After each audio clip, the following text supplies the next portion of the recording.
श्री कृष्ण चैतन्य प्रभु नित्यानंद श्री अद्वैत गदाधर श्रीवासादि गौर भक्तवृंद। हरे कृष्णा कृष्णा कृष्णा हरे हरे, हरे राम राम राम हरे हरे। हरे कृष्णा कृष्णा कृष्णा हरे हरे, हरे राम राम राम हरे हरे। हरे कृष्णा कृष्णा कृष्णा हरे हरे, हरे राम राम राम हरे हरे। हरे कृष्णा कृष्णा कृष्णा हरे हरे,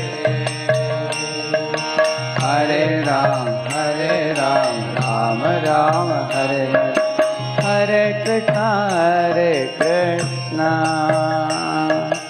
कृष्णा कृष्णा हरे हरे, हरे राम राम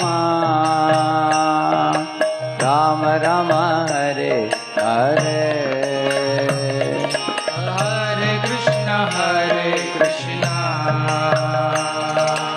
कृष्णा कृष्णा हरे हरे, हरे राम राम राम हरे हरे।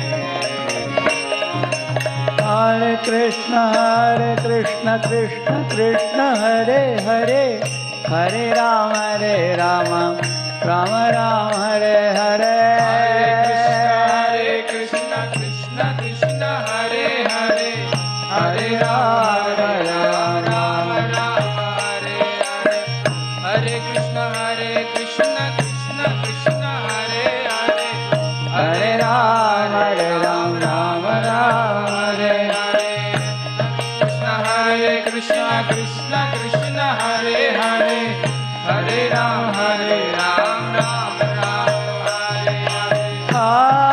हरे कृष्णा कृष्णा कृष्णा हरे हरे राम राम राम हरे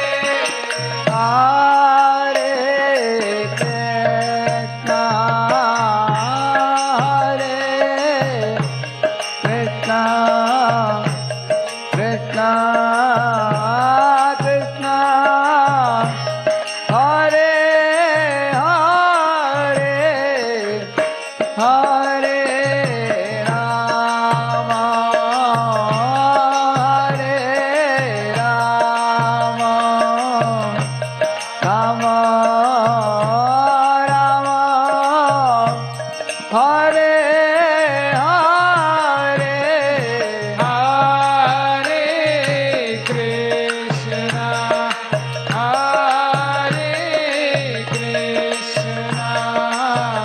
कृष्णा कृष्णा कृष्णा हरे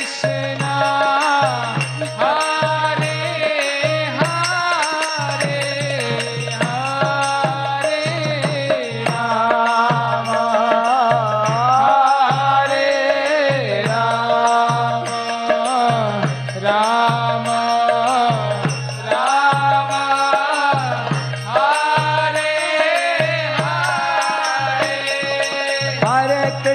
Hare Krishna, Krishna Krishna, Hare Hare, Hare Ram, Ram Ram, Hare Hare.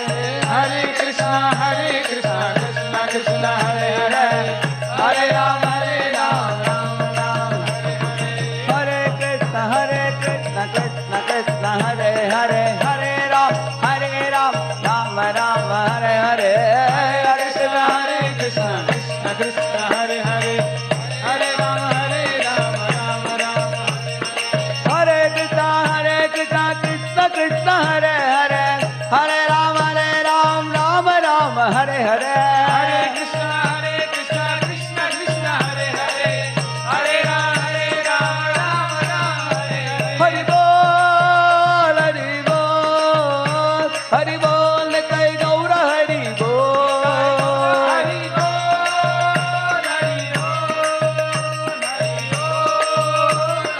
Bol, Hari Bol. Nitai Gaura Hari Bol, Hari Bol, Hari Bol, Hari Bol.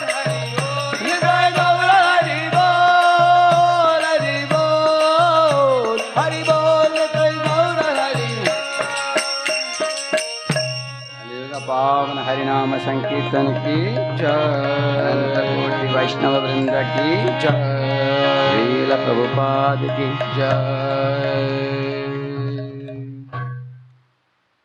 ओम अज्ञानतिमिरन्धस्य ज्ञानाञ्जनशलाकया चक्षुरुन्मीलितं येन तस्मै श्रीगुरवे नमः.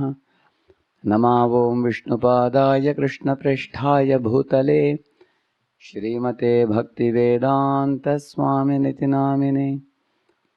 नमस्ते सारस्वते देवे गौरवाणी प्रचारिणे निर्विशेषशून्यवादी पाश्चात्यदेशतारिणे.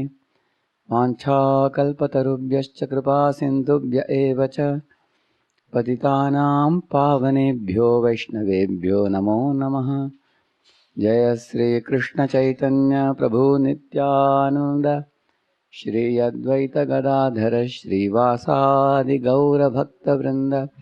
हरे कृष्ण कृष्ण कृष्ण हरे हरे, हरे Ram Ram Ram Hare Hare. Hare Krishna. Welcome all of you for the Utkarsh camp today. The tune I was singing is actually supposed to be sung when you are going in a boat in the Ganges. Because we are not in Mayapur now and not having a boat ride on Ganges.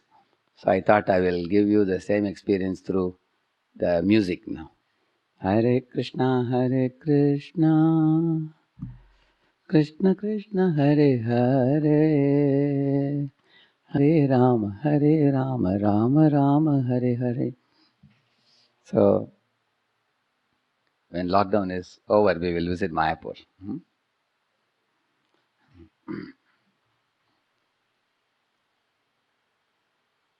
So, in the yesterday's session, we did on importance of faith and the danger of doubts. So, we'll proceed further. We are going to recite a shloka today. Please repeat after me. Ashraddhadhanah purusha dharmasyasya parantapa aprapyamam nivartante mrityu samsara vartmani.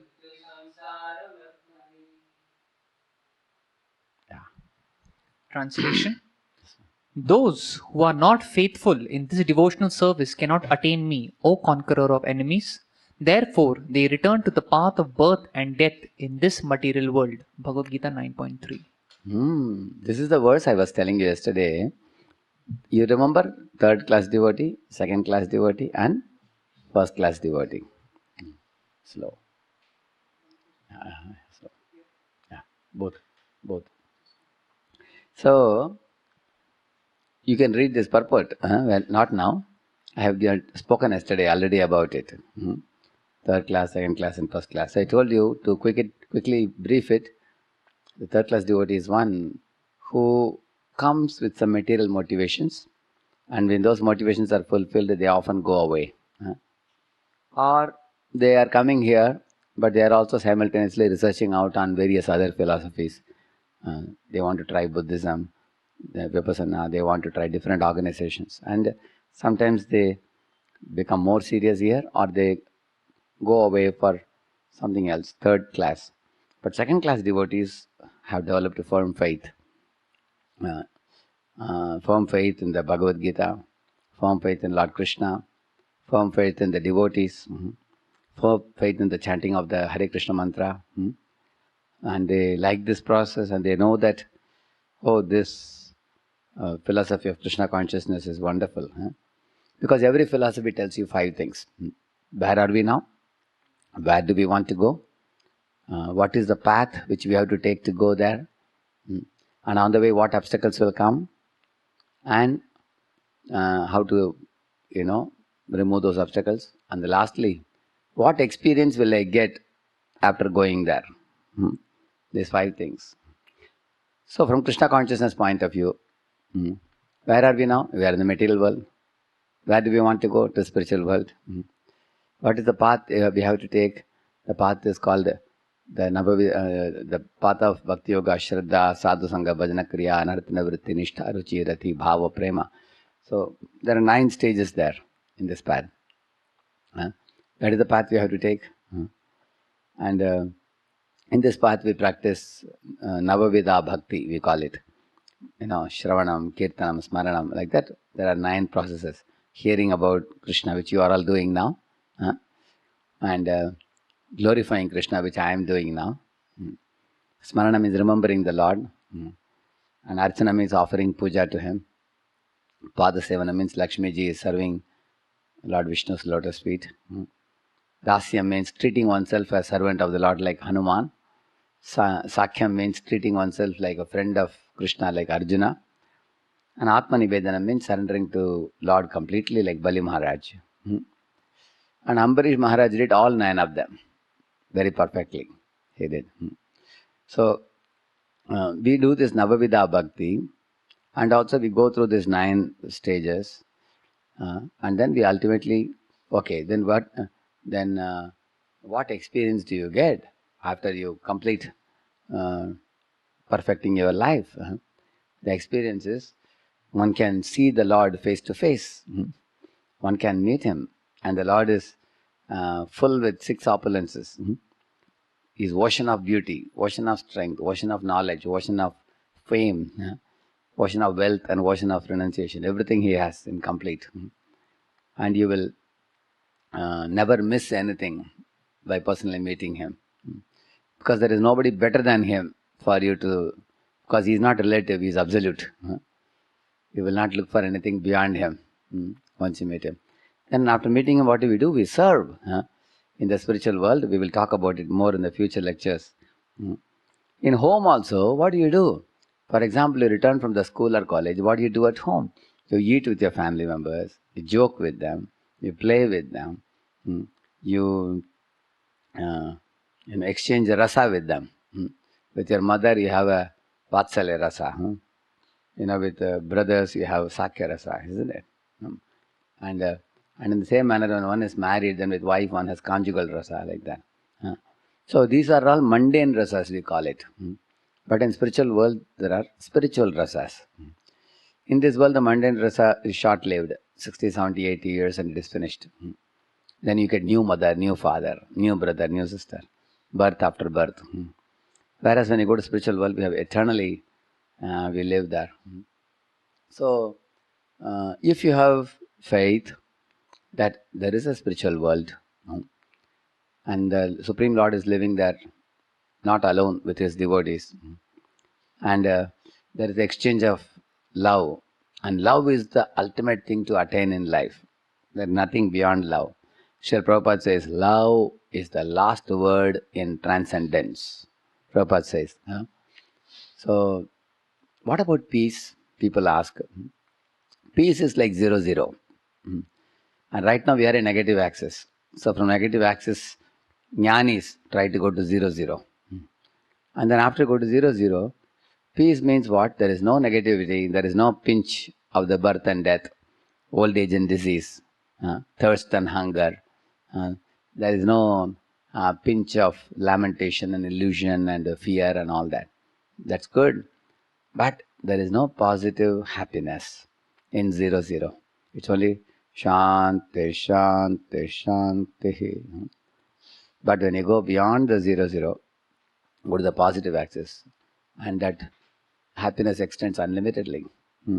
One can go to great heights. That is spiritual world. So when we go to Brahma Jyoti or 0, 0, you just relax from sufferings of this world. Whereas when you go beyond that to spiritual world, there you exchange personal loving relationship. So in this way, Buddhists, for example, and Jains and all, they want to go to 0, 0. They want to get rid of suffering. But that's not a very great thing. Why? Because imagine if I call one of you here and I pinch you all over your body and you are feeling pain. Hey, Prabhu, why are you pinching me? I pinch you for a while and then I tell you, okay, go back. You sit in your seat now. So you are sitting now in your seat. Now you don't feel the pinch. You are happy, right? But have I made you happy? I have just relieved you from the pinch. I haven't given you anything positive. But if I call you and I give you a vati with 4 gulab jamuns floating in a golden liquid with a spoon, I say, please take it. Then I have given you some positive happiness. So ask yourself, do you want a pinch and relief from the pinch, or you want a vati of gulab jamun? So your choice is yours. If you say, Prabhu, just relieve me from the pinch, that's good enough, that means you want 0, 0. You say, oh Prabhu, why not gulab jamun? I would like to have 4 gulab jamuns with a spoon. Yes. Then you want to go to positive axis. So in this way, Krishna consciousness takes you to positive axis. I was thrilled by this moment. See, I have been to a dozen moments before. Somebody asked me yesterday, why didn't you say something about Vivekananda, Ramakrishna and Shivananda? Some people had asked different questions. I don't have anything personally against any of them. I believe firmly that all the sages and saints in India, they all have made an effort to do good to the people. They have given some good piece of advice. Somebody teaches you how to be obedient to mother and father. Somebody teaches you how not to hurt the other children of God. Somebody teaches you Vyasan Mukta Jivan. You should not smoke or drink and things like that. Some people want to see you becoming a responsible citizen of India. Become a good citizen, doing good to the country. Different people teach, different saints have taught different things. I found that in my previous visits to various organizations, I actually wanted to be a monk way back in my 5th standard. That was my desire, to teach Bhagavad Gita to the world, study myself and then teach. I also studied Christianity and other Bible also I studied. I wanted to understand the different religions and then finally make a decision in my life which path I would take. So when I went to various organizations, 2 things were very prominent. They said, you see, you have to get moksha, liberation from this world. For that, you cannot mix with the public. You have to go to Himalayas or some remote place and perform severe meditation and penance. You have to dip yourself in Gangotri up to the neck in chill waters, like that. So you have to deny the world and go to some recluse, where you practice complete shutting off your senses. Shut your eyes, shut your mouth, shut your ears. Don't eat good food, don't see any beautiful forms. Shut your ears. So one thing was, many of them were teaching shutting off the senses. Another thing they were teaching was to worry about my own moksha, my own liberation from this world. So then somehow it didn't sound good to me. And many of them taught God is impersonal and things like that. So as I was searching when I came to this society, ISKCON society, I was like amazed because one example I'll tell you. I went to ISKCON Juhu temple. So I was with a devotee. The devotee told me that board the lift, let's go up. He told me. I said, "No, I don't want to board the lift." I said, I am a young man. I can walk through the staircase. Lift is for old fellows, I said. That devotee said, I understand that you don't mind walking. But if you walk and go up, it will take 10 minutes. But if you go by lift, it will take you 2 minutes. So let us save Krishna's time. Board the lift, he said. Wow, that's a new concept for me. That means by accepting the lift, I can save 8 minutes of Krishna service. And I can go and enter service. I accepted. I boarded the lift. Then we went up. After going up, I was shocked and surprised because in a glass room, I found sadhus with shaven heads sitting with a laptop. I asked this devotee, what is that I am seeing here? I have seen sadhus, but I have seen laptops, but I have not seen them together. Very funny. How are they sitting in the computer? Sadhus are supposed to be, studying the Vedic literature, living in Gurukula. These guys are living in the city and they are sitting with laptops. What is it? So then they told me, the gentleman told me, you see, this is called Yukta Vairagya. He told me. What is the meaning of that? You can use everything that Krishna has given, but not for sense gratification, but only for serving Krishna. And then he said, see, they have their laptops, but they won't play video games in the laptop. They are not watching any Hindi movies in the laptop. They use the laptop only for Krishna's service and not otherwise. This is called as Nirbandha Krishna Sambandhe. Yuktam Vairagyam Uchate. He said that Krishna Sambandhe means if you use it only for Krishna Sambandha. We don't use for Maya Sambandha. And that was also an amazing thing for me. Oh, that's great philosophy it is. And then that devotee told me, you see, we are not like Jains or like Buddhists. We deny the world. We run away from things. He said, we use all our senses. With our eyes, we see the beautiful Murti form of the Lord. With our ears, we hear nice devotional music, just like you all heard a few minutes ago. With our mouth, we eat nice prasadam that is offered to Krishna. With our mouth, we speak the glories of Krishna. With our nose, we smell the flower that is offered to Krishna. In our Pune, we have a school run by the congregation. So the children put up a beautiful song. I use my eyes to see Krishna, see Krishna, see Krishna. I use my eyes to see Him. Like that they sing. I use my ears to hear about Krishna, hear about Krishna, hear about Krishna. I use my ears to hear about Him. Like that they sing. So of course they do a lot of action also. Like that, they show their eyes, ears, and everything. So it's like a rhyme for the children.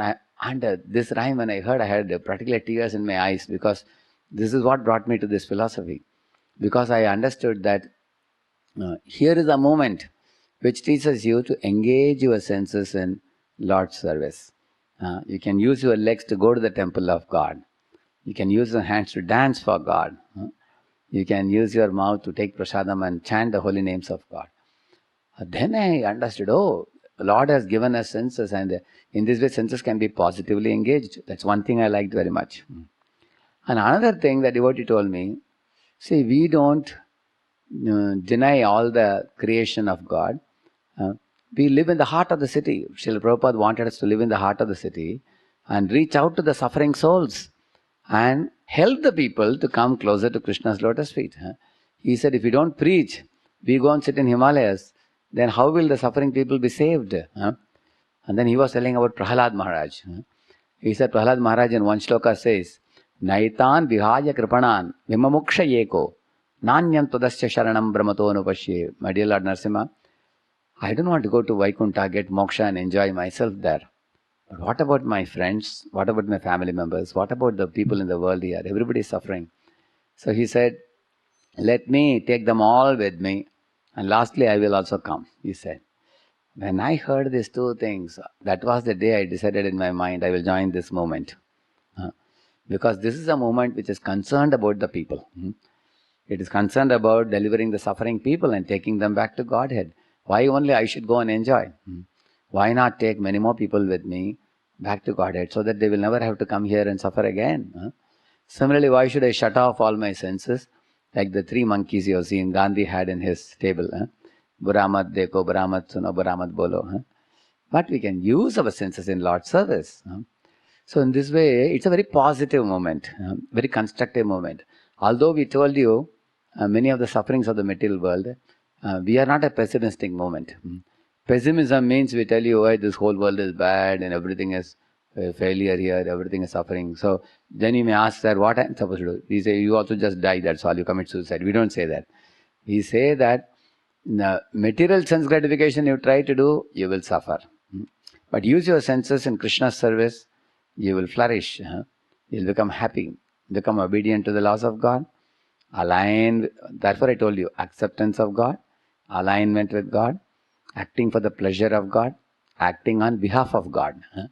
These four things you do, your life will become like a garden full of fresh and fragrant roses. You will be blissful in life if you do these four things. The world will be no more dukkhalayam for you. It will become a very joyful place for you. So, there are various philosophers in India.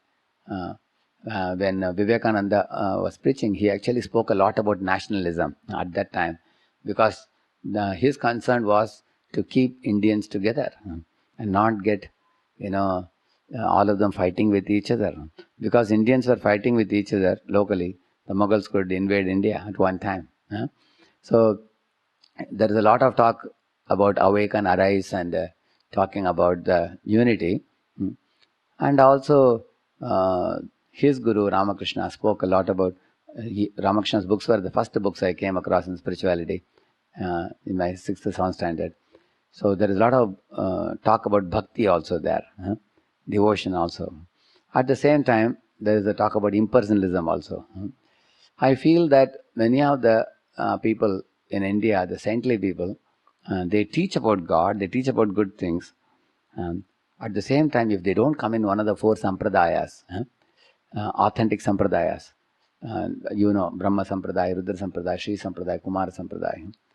Because of not coming in the authentic sampradayas, many of them have turned out to be impersonless, with impersonal goals. Or they do some bhakti also, but the bhakti is used as a stepping stone to go to 0, to go to nirvana. Very unfortunate, no? Actually, bhakti takes you beyond 0. Actually, Prabhupada used to say, why do you want to merge in Brahman and become God? You should become greater than God, he said. Somebody was asking, really, Swami? Can you become greater than God also? Yes, now Arjuna is greater than God. Why? He is sitting in the chariot and Krishna is driving. God is driving his chariot. And Yashoda is binding Krishna with ropes. So is Yashoda great or Krishna great? The answer is, love of Krishna is great, which is what binds Krishna with the rope. Yashoda is able to bind. Yashoda is not trying to become equal to God by merging in Brahman, impersonal Brahman. So many of the Swamis teach about merging in Brahman and becoming impersonal and attaining Shanti, attain peace. Devotees actually don't crave for peace, because peace is a subset of love. And that is very easy to prove. Think about a family, a husband and a wife.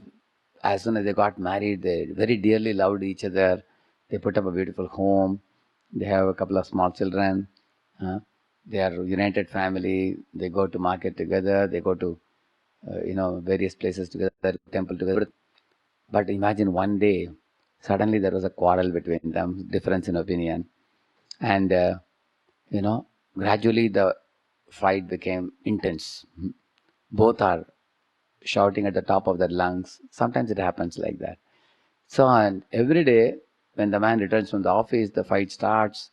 And in 1 week it became so intense, the wife says, I'm fed up now, hearing the shouting for a week. And she says, you live in that room, I will live in this room. We just don't want to see each other, she says. So, what do you think they did after that? She would cook in the kitchen and keep a tiffin box for him and say that, here is the food, eat it. Man would bring salary pack, keep it on her table and say, here is salary pack, take it. That's all. They would leave a small chit. Otherwise they wouldn't even see each other. What do you think their life was like? Do you think it was peaceful? Yes, it was really peaceful. Because why it was peaceful? No quarrel. No quarrel. Only when When you upgrade the two diamonds like this, they upgrade and spark is produced, isn't it? But when they were in two different rooms, there was no spark, there was no pain, they were causing to each other. He was going to office and coming, she was doing her work. But what do you think happened? Although they got peace, it was like the 0-0. Huh? I am peaceful, no negativity now, no quarrelsome nature. But after a week, both of them felt something is missing in their life. What was that? They were getting each other's support, they were getting each other's affection. Now the family had become like a graveyard, practically dull, practically silent, boring, stereotyped life. Then after a week they decided that, okay, let us give up our arguments. Let us not bring that particular subject for fighting. Now let us be again friendly with each other. And then what do you think happened? Then, because they want to cooperate for the sake of children, otherwise children are also torn to pieces. One child says, I'll be with mom. Another child says, I'll be with papa. Isn't it? But then now when they got united, children were happy, they also became happy, then they went to positive access, isn't it? So because now when there is affection, love and nice exchanges, that is positive access. Therefore I told you, love includes peace. Or peace is a subset of love. But in peace, when you say that I am only peaceful, you are in 0-0. We have not even started the positive axis. So Krishna consciousness takes us beyond 0-0 of the Shanti to the positive axis.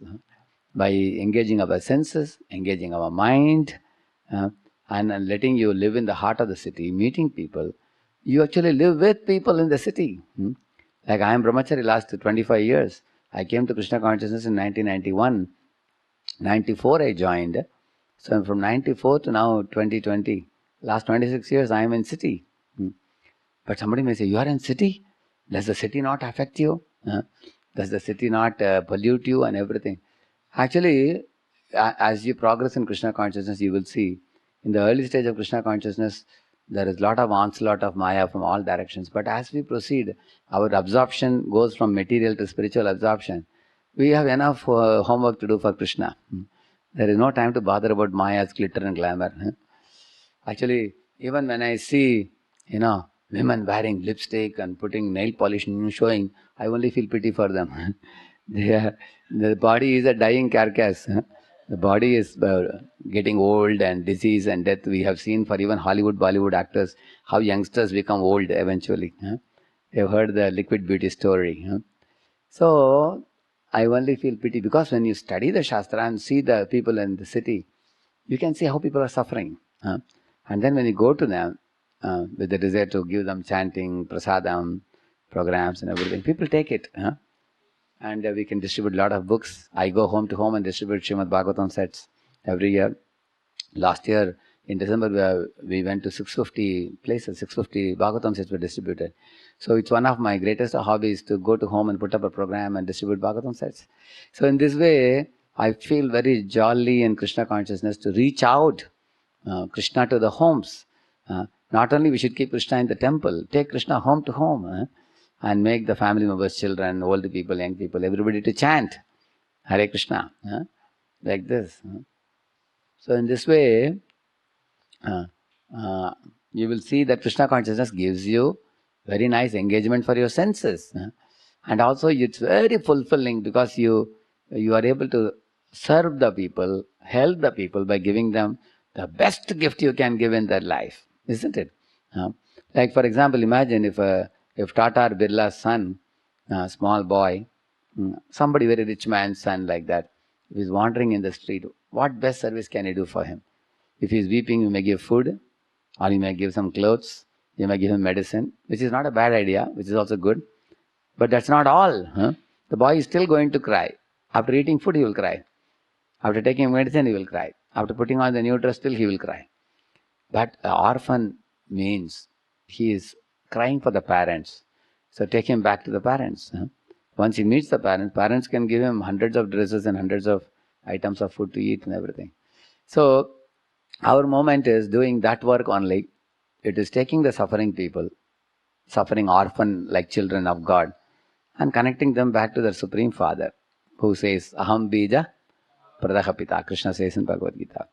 So he is a Supreme Father, we are all children. So connect them back to Krishna by chanting of Hare Krishna, studying of Bhagavad Gita. So it's a very noble service, very wonderful service. So in this way, if you are convinced about this path, that yes, this is the moment I was looking for, because it is positive, it is not teaching you to shut your senses. Rather, it gives you engagement for your senses and mind. It is not telling you to, run away from the world, and give up all your karma, all your activity, run away from the world to Himalayas or somewhere. No, we are telling people to be in the heart of the city and live with other people and do some great good to the world. And also, it doesn't tell you to give up English, and we don't say you should speak only Sanskrit. We don't say that. And in this way, we are not, this moment is a beautiful moment. Therefore, it is called Keval Ananda Kanda, which means it's like a very tasty fruit. You will see Jagannath is called as an eating god in Jagannath Puri. Chappan Bhog is offered to him. After he takes, he is distributing it freely to all the people who come, his devotees. So in our moment also, there is delicious prasadam, all varieties of prasad. Prabhupada called our movement as a kitchen religion, he called it. Because prasadam is very extraordinary in ISKCON. Even Steve Jobs once glorified ISKCON for that, isn't it? For coming to ISKCON and taking khichdi in ISKCON, he liked very much. Similarly, Gaur Nitai, Gauranga Mahaprabhu and Nityananda Prabhu, they appeared 500 years ago in Nadia, Navadvip, Bengal, 3 hours from Calcutta, a holy place. And they taught people attaining God is not a very complicated thing. You don't have to break your head. You can just raise your hands in the spirit of surrender and you dance and you sing. So in this way, they are called the dancing gods. They danced and taught the people how to chant Hare Krishna and dance. And Jagannath is teaching you. Take prasadam, and Prabhupada once took a gulab jamun and popped in his mouth and said, I can eat my way back to Godhead, he said. Because eating prasad is also seva. Of course, what a very wonderful seva it is. Most liked service, eating varieties of prasadam. So, in the same manner, Lord Krishna is also a sportive god. Even Lakshmi, when she sees Krishna is dancing in Vrindavan with Gopas and Gopis, she is thinking, my Lord Narayana, he is very serious Lord. He is standing next to me with Shankachakra Gada Padma in his hand. He is doing creation and such activities. So she is thinking, let me also enter the rasa dance like the Gopis. And get a chance to participate in it, because Krishna is a sportive god, is a dancing god also. So, I am telling you about how positive the spiritual life is presented in the Vaishnava line, in the 4 Vaishnava Sampradayas, descending from Lord Krishna himself. So, one should have firm faith in this type of presentation of the truth that is given in the Vedic literature. That means, yes, there is a spiritual world, the Supreme Lord is there, all living beings are there, they have the free will. When they turn away from Him, they come here. When they get purified, they go back and join Him in eternal dance, eternal eating, eternal merrymaking. It's a beautiful place. And Lord is not impersonal. Just like Sarkar is Nirakar, but behind the Sarkar there is Pradhan Mantri, who is a person. So, and Pradhan Mantri has 2 roles. Either he is in parliament or he is at home. Similarly, Vaikuntha is the parliament of God. And Goloka is his home. So, and Brahma Jyoti is his government. Nirakar. So, now Brahma Jyoti is impersonal. Jnanis say, we want only connection with government. We don't want with the Prime Minister. So, they only pay tax to the government, that's all. Like all the citizens of India pay tax to government. They don't have personal relationship with the Prime Minister, isn't it? But those who are yogis, they meditate on the Vishnu form in their heart and they go to Vaikuntha, which is like parliament of God, where they reverentially, respectfully worship God. But those who are bhaktas like all of you, you are worshipping Bhagavan Krishna, like Jagannath, Tirupati Balaji, Ranganath. They are all same one Lord Krishna only. When you worship Bhagavan, by chanting Hare Krishna, then you go to the home of the Lord, which is Goloka, where you relate with him as a friend, as a lover, as a parent, like the different relationships. So in this way, do you want to be related to Prime Minister through Sarkar, which is Nirakar, or through Parliament, or through his home? In home is a very intimate place, as you know, very friendly and jovial place. And Parliament is a more serious place. Good morning, sir. Everybody is saluting him like that. So I found this movement teaching a very profound philosophy, taking us to the most intimate relationships with God. If any of you has a desire that I want to meet God, Krishna, face to face, and I want to enter into loving personal relationship with Him, like the way Sudama entered, by going to Dwaraka and meeting Krishna face to face, I have the same desire. Then you are in the right place, because you are a bhakta. You have faith in the personal form of the Lord. You have faith in the spiritual abode Vaikuntha. You have faith in eternal life there. And you also accept that you are a servant of God, not equal to God, or you don't become one with God and lose your identity. But you have faith that you are a servant and He is your master, and you want to render loving devotion service to Him, like the covered boys, covered girls, all of them do, Yashoda and others do. So in this way, the faith, to the degree your faith is firm and deep, if the faith is not there, one has to ask questions. And one has to get the doubts clarified from your mentors and others. So this verse already I spoke before. So let us proceed further. Please read it. Importance of faith in any field. Lord Krishna says, those who are faithful, they can acquire transcendental knowledge. Without faith, we cannot make any progress. In any field of activity, we must have faith. For example, we go to a barber shop and we spread our neck, and the barber has got a sharp razor in his hand. If he likes, he can at once cut my throat. He has got the weapon ready. But because I have got faith, he'll not do it. He'll simply shave my beard or mustache. So this faith is required in every activity. Without faith, we cannot step forward even in our daily life. So if we have got so faith in ordinary dealings, don't you think that we must have very good faith when we are making progress in spiritual line? You see, sometimes boys talk as if only in religion or God or spiritual life faith is demanded. And they think in material life or in science, no faith is demanded. They feel like that. But if you carefully observe, we will see that we put faith practically in every aspect of material life also. I am not talking about devotees, even non-devotees also.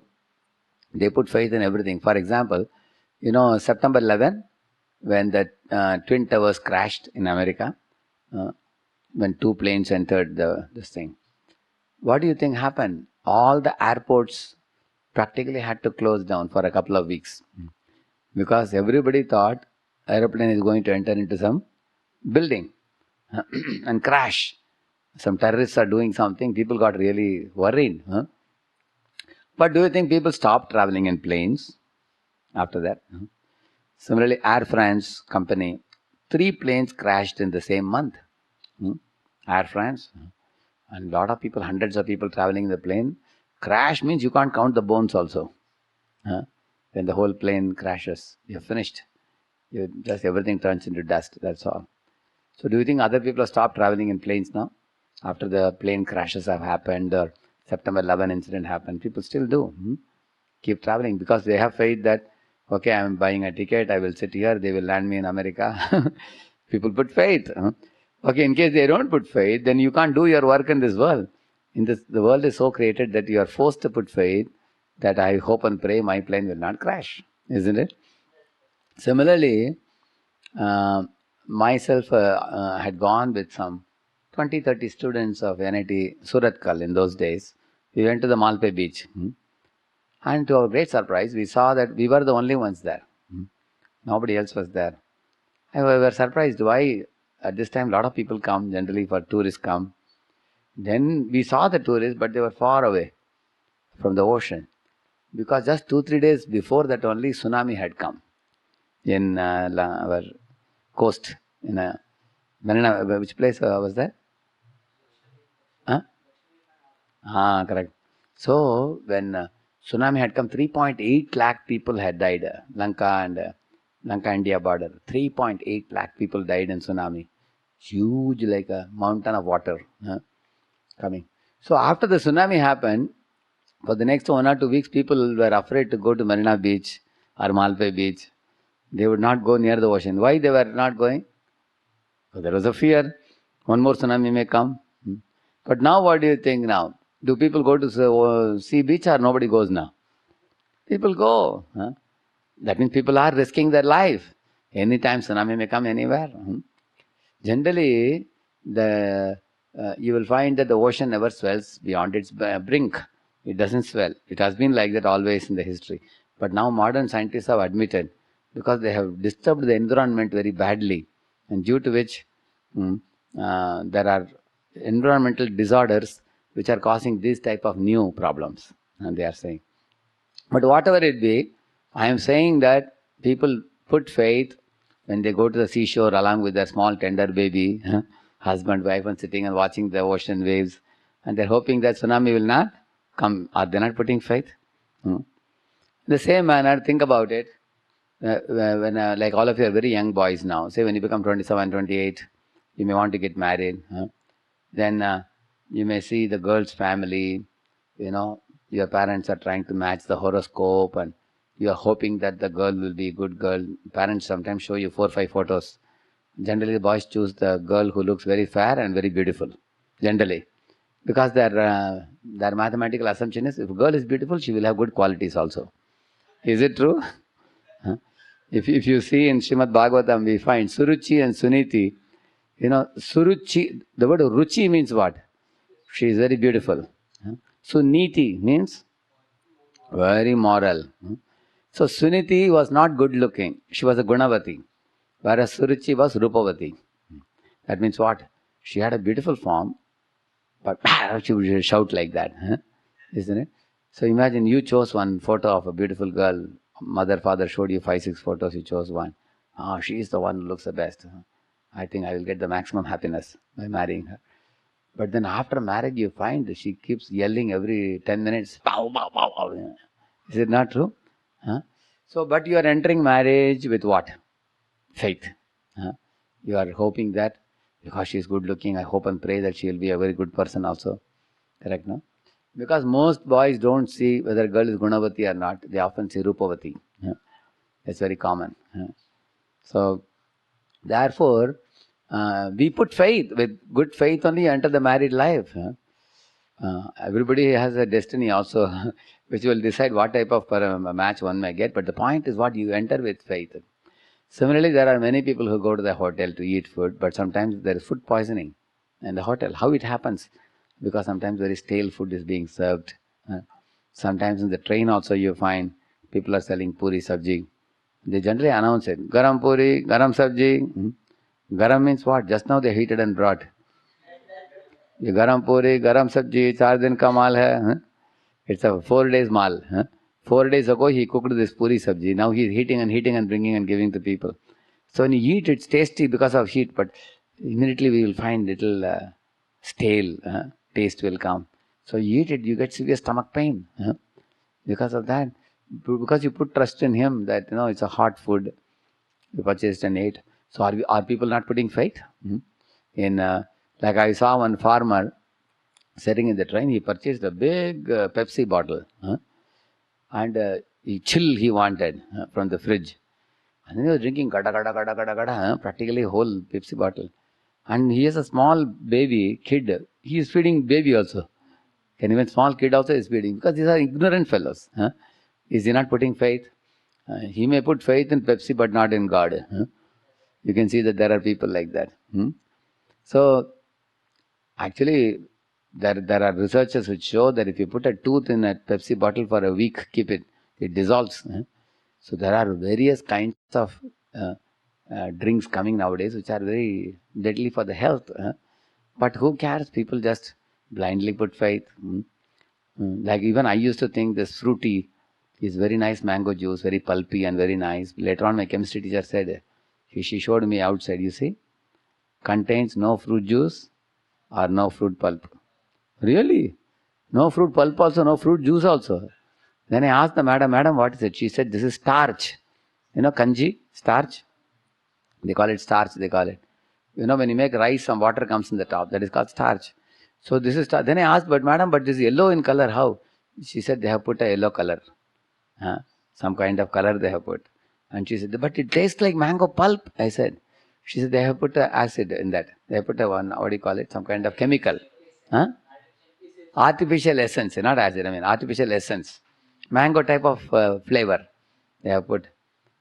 But then I said, if they do all this, how will it remain? Yeah, therefore they put preservatives also. With all these things you drink, looks like what? Mango juice. But do you get the nourishment of mango? Zero, big zero. Are you not cheated? Are we not putting faith? We are putting faith in fruity, we are putting faith in married life. We are putting, everywhere we are putting faith. You turn around, everywhere we are putting faith. So therefore,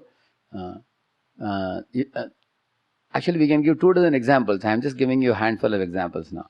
That's what Prabhupada is saying. You go to a barber shop, knife is coming up to the throat, just 2 millimeters, if he inserts inside, you are gone.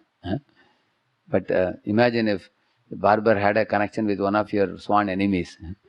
He bribed him or something, what will happen? Life can be at great risk, but still we put faith. Oh, you spread your neck. Okay, please, sir, you shave me. That's what he's saying. In ordinary dealings, we all put faith. Yeah, go ahead. Importance of faith, authorized and recognized. We have to see through the books of knowledge. We have to believe, and it will be revealed if you follow. Just like you purchase a ticket for going to India, some India airline, but why do you purchase? You can disbelieve. So what is the evidence that I shall go to India by purchasing the ticket?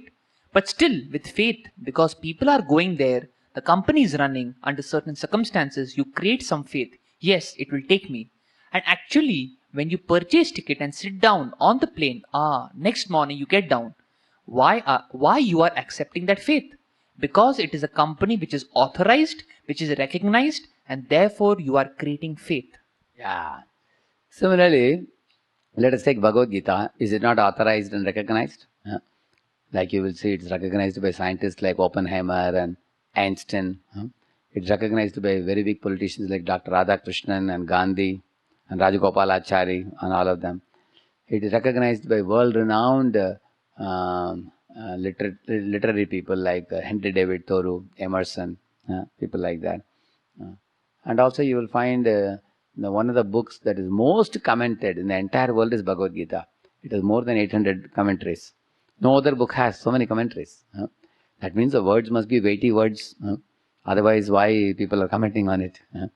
And the beauty is, it is spoken 5,000 years ago.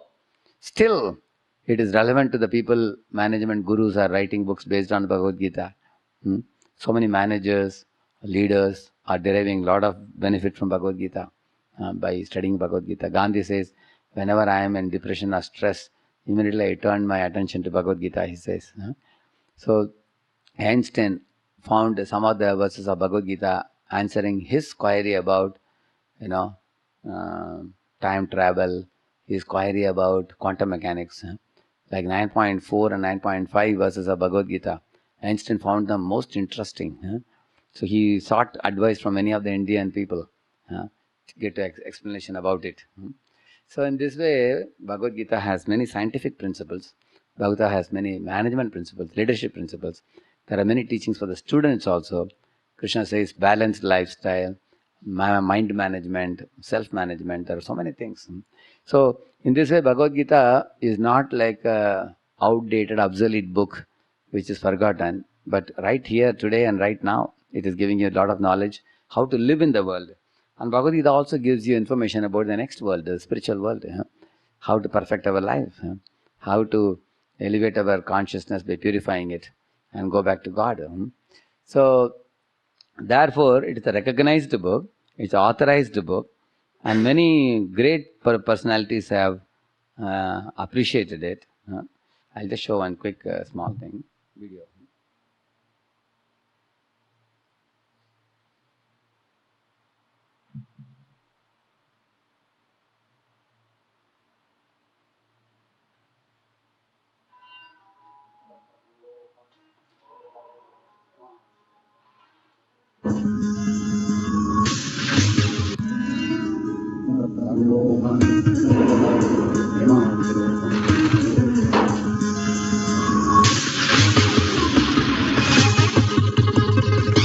Stories that come out of something like this. What was a day in your life like when you were working on the metro?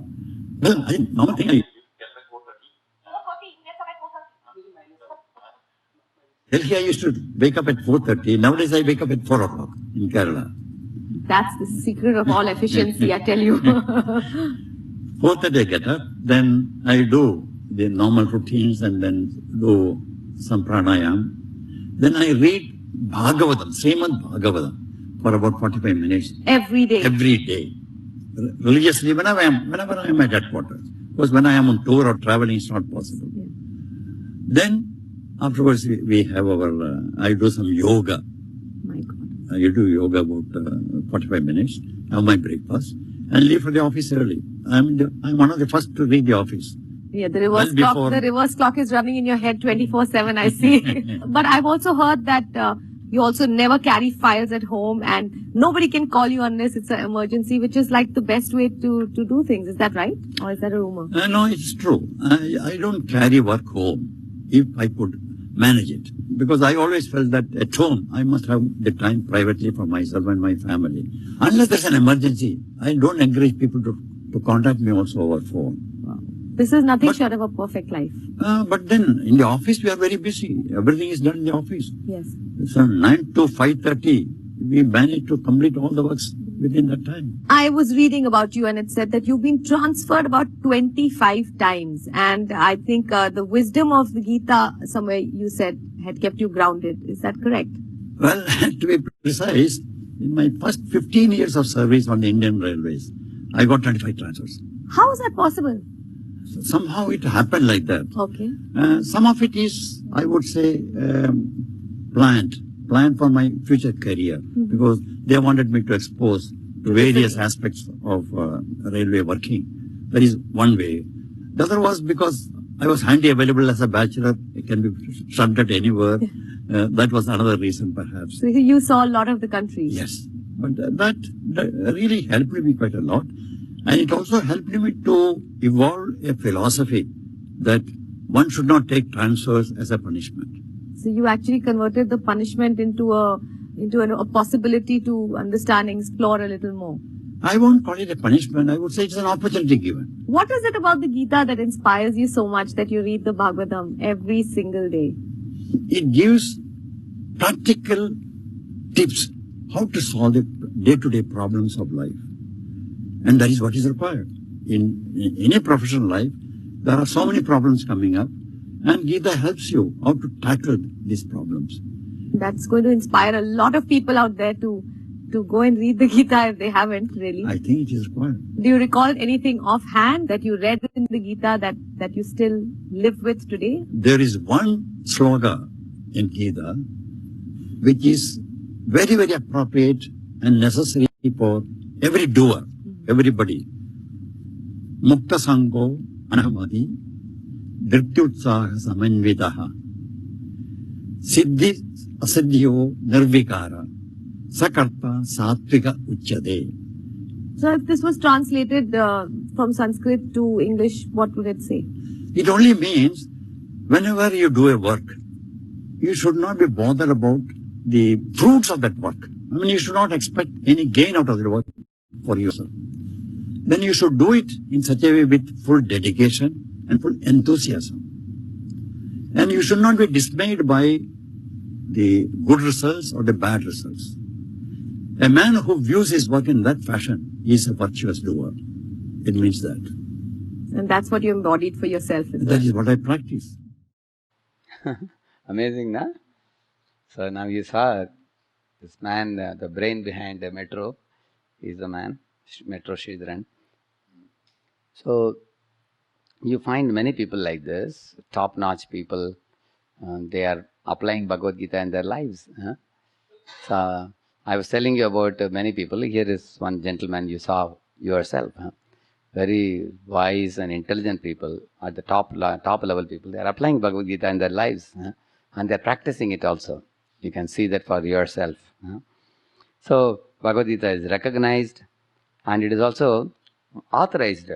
Like for example, all the great personalities like Shankaracharya, or Madhvacharya, Sripad Ramanujacharya, Baladev Vidya Bhushan, they all have written commentaries to Bhagavad Gita, and they have millions of followers, each of them. And they've considered Bhagavad Gita an authentic book. Bhagavad Gita is called Gita Upanishad. Why? Because the quintessence of all Upanishads, all the Puranas, Vedas and Vedanta is all there in Bhagavad Gita. Like, sometimes people ask you, see, we Christians have Bible, you see Muslims have Quran, but you Hindus don't have any one book, people ask you. You can say we have Bhagavad Gita. You can say. Because Bhagavad Gita is like a sum and substance of all the Vedic literature put together. And that is said in Shankaracharya's Gita Mahatmya. Sarvopanishado gavo dogda gopala nandanaha partho vatsa sudhir bhokta dugdham gitamritam mahat. He's telling, if all the Vedic literature is compared to a cow, and Krishna is compared to a covered man, and Arjuna is compared to the calf, and then when Krishna is milking all the Vedic literature, he is giving the milk which is Bhagavad Gita. And all the other people are allowed to drink that milk also. They can also accept. So in this way, Gita is considered the essence of all Vedic literature in one book. So therefore, if Bhagavad Gita is giving some authentic information, then we are putting faith in so many mundane material things. Why not put faith in spiritual literature which is so widely recognized? Yeah. And that's what Prabhupada is saying here. Bhagavad Gita is accepted by all class of men in India, scholars, religionists, philosophers. And that's what I explained to you now. So, here in this particular slide, Prabhupada is talking about the famous story of Brahmin and cobbler. One of you can narrate the Brahmin and cobbler? Yeah. You can come here. You will come here and narrate. You can take.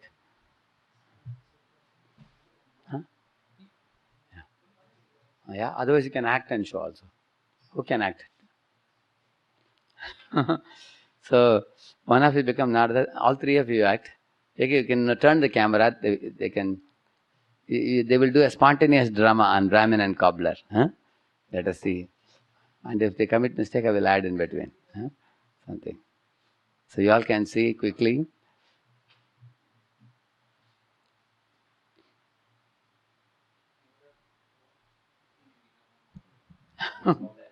Yeah.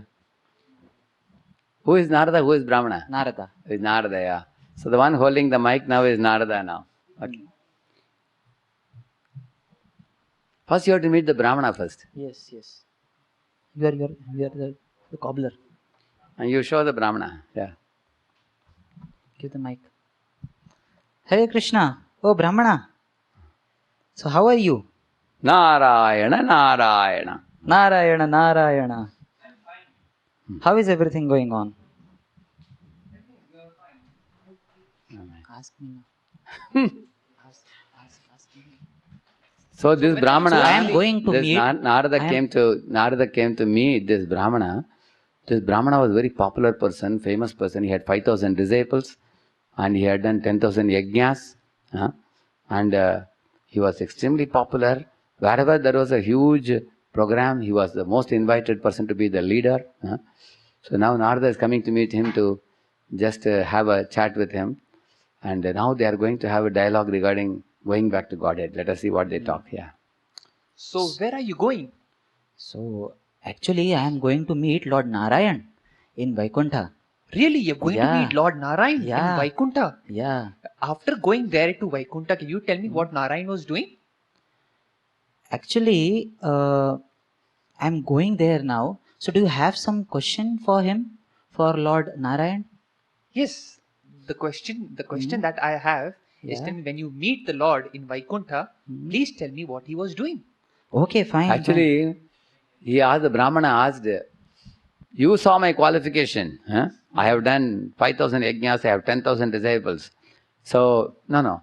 So he asked, when you go to Vaikuntha, ask Narayana, when will I return back home, back to Godhead?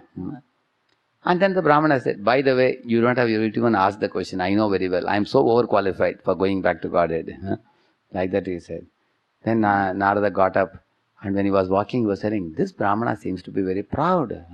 Yeah, go ahead. Now he met a cobbler on the way. Oh, cobbler. Narayana, Narayana. Mic is on. So, what are you doing? Oh, you see, Narad Muni, I am a cobbler. I am doing Mic. sinful That activity.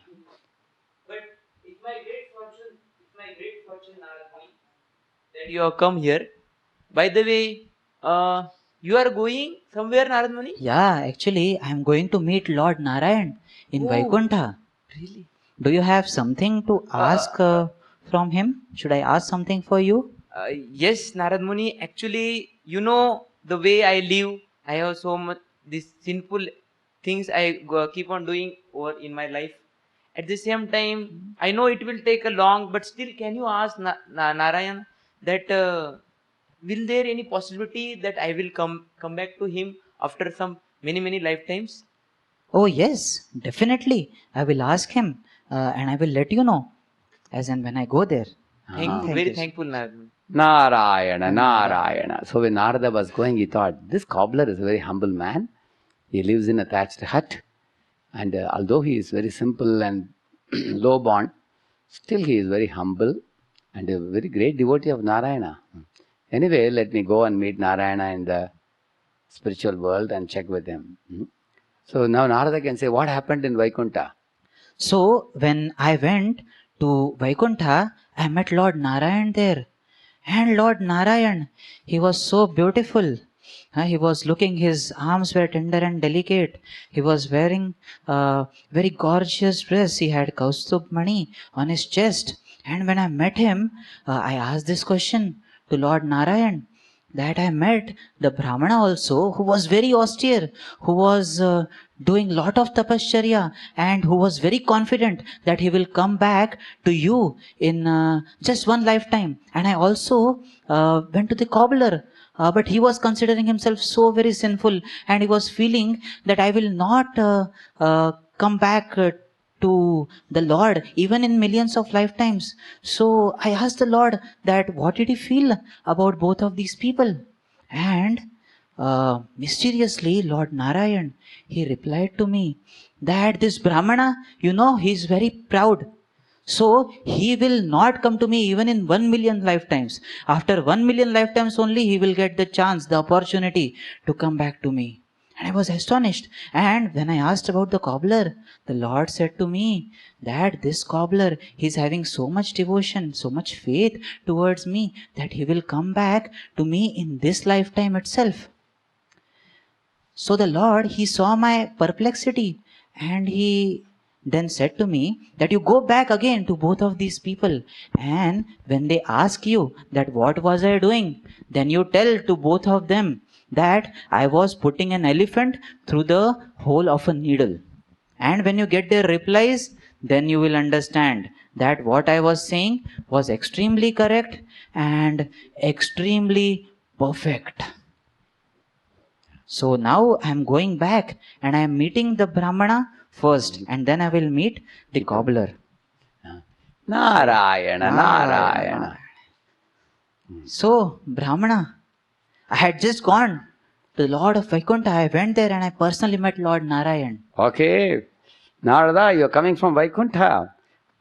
Anyway, I already told you I am very overqualified to go to Vaikuntha. Narayana must have told you that I am coming back in this very life, isn't it? Yeah, but actually, my dear Brahmana, I am very sorry to say, but the Lord said to me that you will take 1 million lifetimes. 1 million lifetimes. You are Yes, just bluffing. yes. Did No. you really go to Vaikuntha? Yes, I went to Vaikuntha. I met him. If you really met him, tell me what was Lord Narayana doing there? Actually, Lord Narayan, he was putting an elephant through the hole of a needle. He was putting a big elephant Yes, into the yes. eye hole of a needle. Yes. This is simply a blind man's bluff. Even a LKG child will not believe in such a so-called truth that you are speaking. Now I understand You claim to have gone to Vaikuntha, but you never went there at all.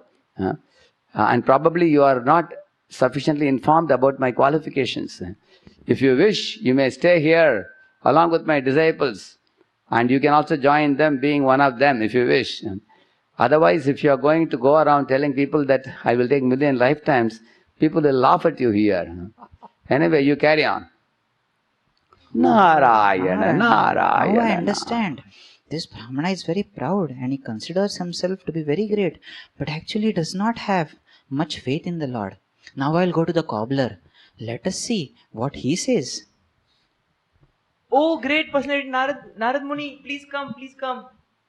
Though I Yes, am not my qualified dear to cobbler. welcome you, I am very happy that you came here again. Your lotus feet has sanctified my home. This is the second time you are visiting my home. How fortunate I am. I am very fortunate to meet saintly people like you who are carrying the Lord within their hearts. No, Narad Muni, you have practically seen the way I live, the way I sustain here. By the way, though I am not supposed to ask, as I had asked you, could you meet Yes, Narayana? yes, definitely. Oh. I met the Lord. Yes, I met him. Narad Muni, could you ask Narayana about when I will come, after how many million lifetimes I will come back to him? Yes, I met the Lord and he told me that just after leaving this body, you will come straight back to the Lord. Haribol! Narad Muni, my Lord. I am very grateful, Narad Muni, for telling me, though I am not qualified, my Lord is so great that even though I am not qualified, by His causeless mercy, I can come to Him by His own causeless mercy. It is actually your faith and your great devotion in the Lord that has made you qualified. I am so very happy and blessed to meet such a pure soul like you, my No, dear Narad cobbler. Muni. See, my Lord in Vaikuntha, He is always having His devotee serving Him. By the way, Narad Muni, may I know what my sweet Lord was doing there? Actually, the Lord, he is very expert. He was putting a big elephant through the hole of a needle. Oh, yeah, Narad Muni. Just see, these 1,000-year-old trees are coming out from the 2-centimeter seeds. So why can't he do pass a whole, not whole, entire universe he can pass through the hole of a needle? Yes, Narad Muni, my Lord is very great. Haribol. Thank you very much, Narad Muni. When Narada heard this, he felt, oh, this cobbler has a great transcendental faith in Lord Narayana's ability to do anything and everything. Kartum, akartum, sarvata kartum. Lord can do what you and I can do. Lord can do what you and I cannot do. And Lord can also do something which we can't even comprehend also, which is beyond us. So, when Narada Muni understood, it is the Shraddha or the faith that the cobbler had that was bringing him to Vaikuntha in that very life. He had no other big qualification. On the other hand, the Brahmana was very highly accomplished from a Vedic scholar point of view. So Lord Krishna says, Naham vedairna tapasa na dane na chejjaya shakya eva vido drashtum drishtavanasi mam yata bhaktyaatmananjaya shakya ahamevam vidhorjuna jnatum trishtum cha tatvena praveshtum cha parantapa. Lord Krishna is telling, Naham vedair by Vedic scholarship, na tapasa by any amount of austerities, na danena, no, not by giving any big charity, nacha ijjaya by any amount of great Vedic sacrifice, worship and chants. He says, by one cannot attain me with all these things. Bhaktya ananyaya shakya, only with devotional service, which is purely performed, can one attain me, Krishna says. And in the 8th chapter you will see, Lord Krishna is telling Arjuna that if you are a yogi, you have to leave the body in the daytime, not in the night time. You have to leave the body in the Uttarayan, which means January to June, and not in the Dakshinayan, which is July to December. If you live in Uttarayan, if you live in the day, then only you can attain Vaikuntha. Otherwise, you will come back to this world, he says. And Arjuna got fearful. Really? How can I make sure I die only January to June? What if I die in August or September? Or in case I die in the night, what will happen? Krishna said, Arjuna, this is not for you. You are my devotee. For a devotee, Lord said, Vedeshu yajneshu tapassu chaiva daneshu yat punya phalam pradishtam hatyeti tat sarvam idam viditva yogim param sthanam upaiti chadyam. Lord said, for my devotees, Vedeshu yajneshu tapassu daneshu yat punya phalam pradishtam. Whatever punya will come for other fellows, that phalam automatically comes when they become my devotee, when they serve me. Because of their shraddha in me, like a small baby child has a full faith in the mother. Similarly, devotees have firm faith in me. Therefore, they very easily attain all these fruits, Arjuna, without any difficulty, like the Lord said. So very beautifully they showed this drama. Very thrilling it was to watch. Thank you very much. This reminds me of another story also. There was one small boy called Muni Kumar living with his mother. One day the mother started sending him to Gurukula. He would go to the Gurukul. For a couple of years he went to Gurukul. Then the Gurukul teacher told him, see, now you are graduating from my Gurukul. You have to go to a more senior teacher in the next neighborhood village. All of you will be moving there now.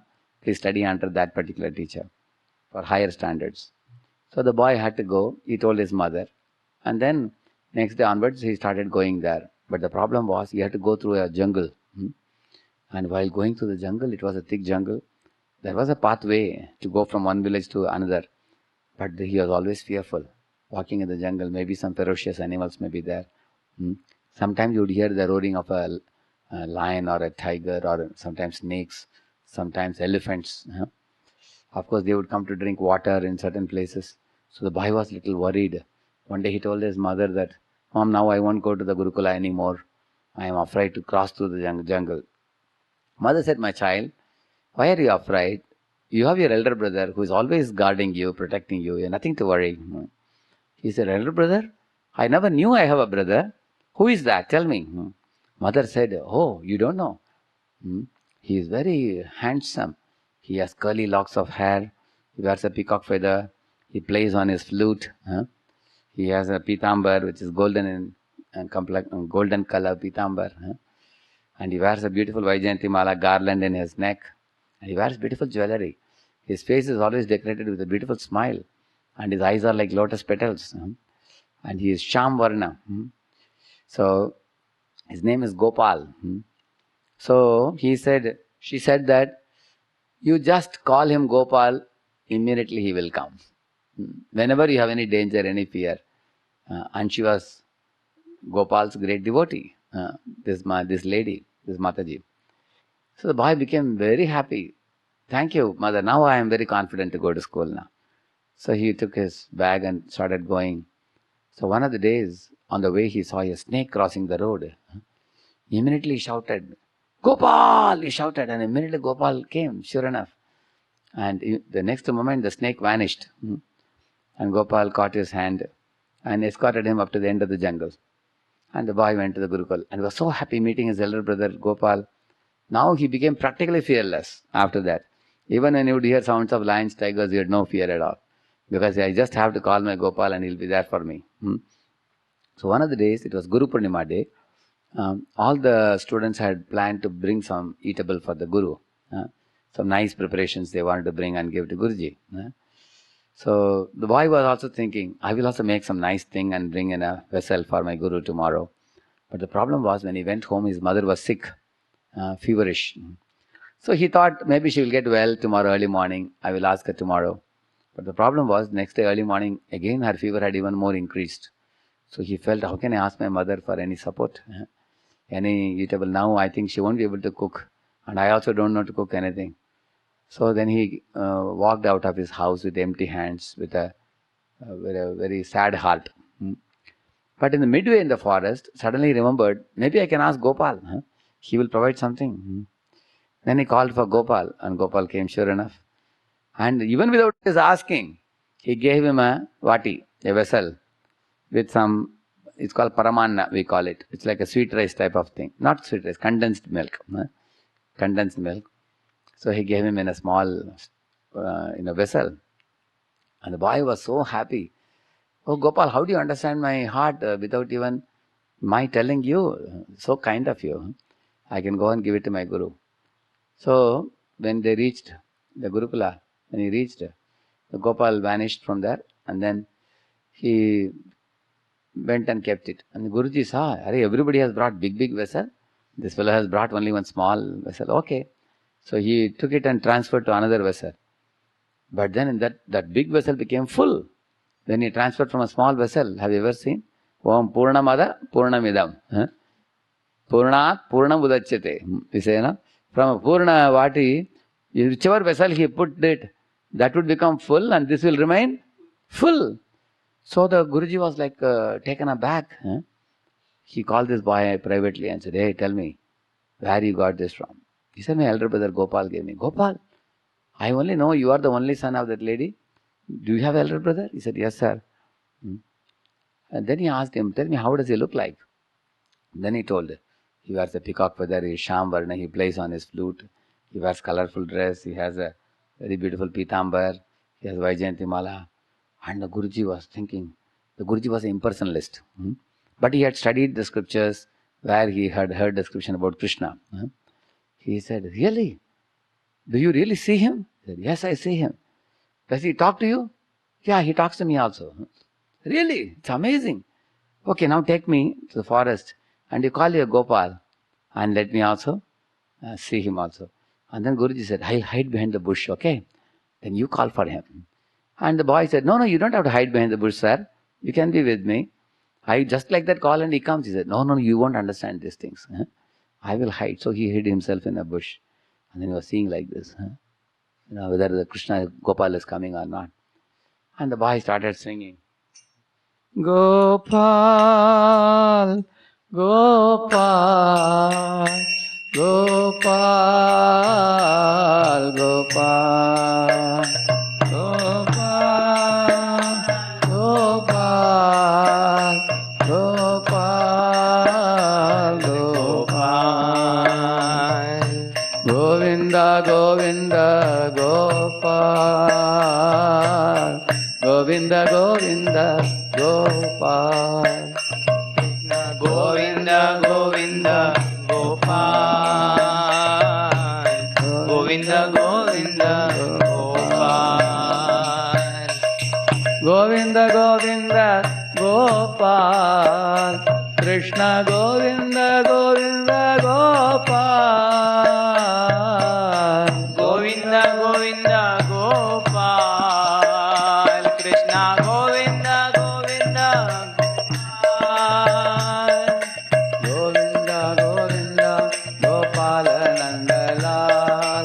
Govinda, Govinda, Gopal Nandalal. Govinda, Govinda, Gopal Nandana.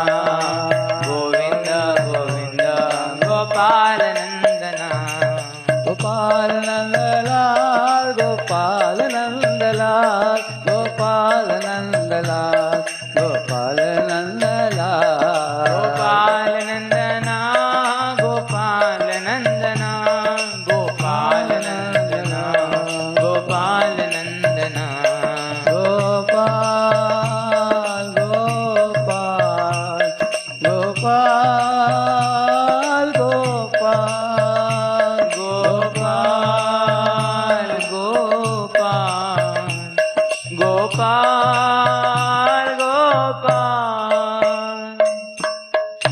The boy went on calling Krishna's names, singing, crying, tears were coming from his eyes. But still Gopal didn't turn up. And he stopped and he asked, Gopal, where are you? Why are you not coming today? In fact, I would just call your name once and you would immediately appear. My teacher wishes to see you. Why don't you appear? And then Krishna spoke in Akashvani. Only the sound. He didn't show his form. He said, Hey Munikumar, you are calling me at a time when I have difficulty appearing in front of you. Because I am feeling very embarrassed to come now. Why? Because I only give darshan to those who call me with great faith. But you are calling me in front of somebody who thinks I am impersonal. So why should I show my darshan right now? When you are walking alone in the forest, when you will call me another time, I will come. And that's all he said. And Akashvani stopped. And the teacher who was hiding behind the bush, he came out of the bush, burst into tears, and embraced the small boy. He said, "Thank you, my boy, thank you. Because of your prayer, I could at least hear his sound. And today, he has revealed to me that being an impersonalist, I am unable to see his beautiful form. When I read the scriptures, I always doubted whether such a person called Krishna exists or not. Today, it is no more a mystery for me. Krishna surely exists, and he also escorted you several times. Now, I realize that being a great scholar of so many books is useless. Now, today onwards, I will study Srimad Bhagavatam every day. Nityam Bhagavata Sevaya. And I will also come to a stage when I can become a devotee like you. Because you are a devotee. Your mother is a devotee, so Krishna appeared to you. Because of your mother's prayer. Since I am not a devotee, he didn't give me darshan. That is my great misfortune. But now I have developed a full faith and confidence now, and I am going to practice bhakti very seriously, Guruji said. In this way, you find that impersonalists will also get promotion one day to become Krishna's devotee after many, many lifetimes. Bahunam janmanamante jnanavan mam prapadyate vasudeva sarvamiti. They will understand Lord Krishna, Vasudeva is all that is. Like, if somebody tells you, this is nose, you may think, how can it be so simple? Bhakti Yoga is like that. Bhakti Yoga says, this is Krishna, surrender. But Jnanis want to research. They think, is this the nose? They ask, is this the nose? Is this the nose? They keep on searching for many lifetimes. At last they come here and say, Bahu Nam Janmanamante. They understand this is Krishna is all that is. After a long time they come. But if you are a bhakta, you can immediately recognize Krishna to be the Supreme. So we are concluding now. Importance of having reasonable faith. For example, what we are having is a reasonable faith. Like here you see, please read. Reasoning for faith in Guru, Sadhu, Shastras. Yeah. Gives clear-cut purpose to life. Yes, we have a clear-cut purpose. The real purpose of life is, Parama Ananda, Anandamaya stage. Annamaya, Pranamaya, Manomaya, Vijnanamaya, Anandamaya. In Annamaya, you think food is everything. Pranamaya, you think competition and winning in life is everything. And Manomaya, you are in a dream world, dream job, dream girl, like that. And Vijnanamaya, you realize I am not the body, I am the Atma. That is fourth stage, Vijnanamaya. Anandamaya, you understand I am servant of God, God is my master, and you develop love for God and Parama Ananda in that Sambandha. So it gives a clear-cut purpose to life. You can attain that Parama Ananda even in this world, unlimited happiness. And then, as I told you, Sambandha Abhideya Prayojan. You have a very clear-cut goal of life. Imagine if somebody tells you, you play a football game without any goal post. It would be foolish, isn't it? You may ask, how far I can run? They will say, run as much as you want. Now, what kind of game is that? If you ask a modern man, what is the goal of life? They say, no, okay, goal of life is to study now. After that, what? Earn a degree. Then what? Earn money. Get a job. Then what? Enjoy life. Then what? Die. After that, what? I don't know. So they think this one short lifespan is everything. They consider themselves to be the body, Dehatma Buddhi. They have no understanding of why this world is created. Yeah. Next. Qualities of saintly persons. Yeah. Mind and sense control. Qualities of saintly persons like humility, tolerance, and like Tobler. You had very saintly qualities, isn't it? Yes. Mind and sense control. Lust makes men into monsters and women into witches. Yeah, and we have seen that in this world. And if you chant Hare Krishna and practice spiritual life, these three, you all did many nice drawings, lust, anger and greed. Correct? Na? Lag. You know that now. Yes, next. Logical facts. 3 gunas in action. Yoga, meditation. You can see 3 gunas in action in this world. How people in Rajaguna are running here, running there, catching train, flying here. Their lives are very busy and they are burning out their bodies, struggling. And Tamoguni people are dull and they're eating sleeping pills and drinking liquor and everything. All the things Krishna speaks can be visibly seen in this world. And Sattvic people are doing yoga, meditation, they're very happy. So now you can see yoga and meditation have become an international thing now. All over the world, people are doing yogasanas now. It's not only an Indian thing now. So what does it show? That means the Vedas are very sound and they are practical. And even modern man, irrespective of caste, creed, color, nationality, is taking to chanting, yoga and meditation, everything. So when you see the logical things present in scriptures, our faith increases. Yeah. Next. Landmarks. Heart purified from anarthas. Yeah. Many of you are chanting one round. At that time you are eating meat. Now when you came to Sankalpa and Spurti camp, you gave up meat eating. That is a proof that you are advancing in spiritual life. Some of you might have been drinking or smoking. You gave it up completely. So now some of your friends may tell you, hey, if you have guts, hold the cigarette. You can tell them, if you have guts, take the bead bag and chant 16 rounds. You can challenge them. They will run away. If somebody tells you, hey, if you have guts, drink half a glass of liquor. So you can tell them, if you have guts, get up early in the morning like I am getting up, you can tell them. So you will see that you are doing certain things with determination which your friends cannot even imitate now. That means your willpower is increasing. In those days, even one round chanting was difficult for you. Now many of you are chanting 8 rounds, 10 rounds. How? Because the heart is getting purified and your determination and willpower is increasing. Yeah. Repeatability of process. Yeah. You will find that, Narada Muni delivered thousands of years ago. Narada Muni delivered one Brigari. And 500 years ago, Lord Chaitanya and Nityananda, they delivered one Jagai Madai. Very, very fallen people. And 50 years ago, Srila Prabhupada delivered the hippies.